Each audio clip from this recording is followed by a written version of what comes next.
Praise the Lord. ரட்சிக்கப்பட்டவங்களாம் யாருங்க? இங்க எல்லாரும் ரட்சிக்கப்பட்டுட்டாங்களா? இயேசு கிறிஸ்துவை இருதயத்தில் விசுவசித்து நாவினால் அறிக்கையிடுறவங்க தான் ரட்சிக்கப்பட்டவங்க. கிறிஸ்தவர்களுக்கு பிறந்தவர்கள்லாம் கிறிஸ்தவர்களா இல்லை இவங்கெல்லாம் ரட்சிப்புக்குள்ள தான் வந்துட முடியுங்களா?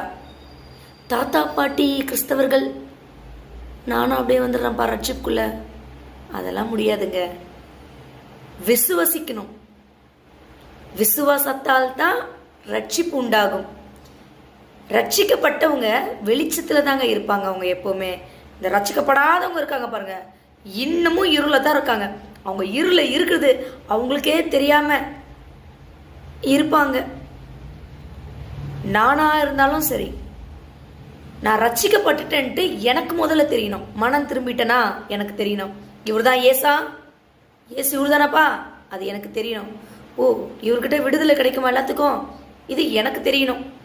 எதுவுமே தெரியாம நான் ரட்சிக்கப்பட்டேன், நான் இப்போ ரட்சிக்கப்பட்டேன், அப்போ ரட்சிக்கப்பட்டேன், நான் எப்போ ரட்சிக்கப்பட்டேன், ரட்சிக்கலாம் படலப்பா. சாத்தான் அப்படியே மூடி வச்சிருக்குது கண்ணை. உண்மையான ரட்சிப்பு ஆத்துமா இயேசு கிறிஸ்துவை விசுவசிக்கணும். அந்த விசுவாசத்துல தான் இருக்கு.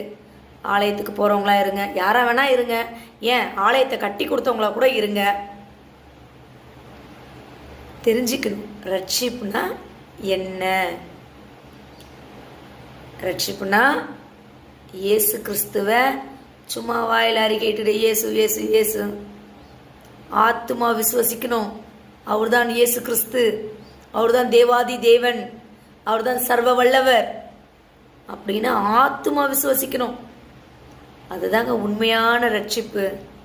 நம்மளே ஏமாத்திக்கிட்டுலாம் இருக்கக்கூடாதுங்க.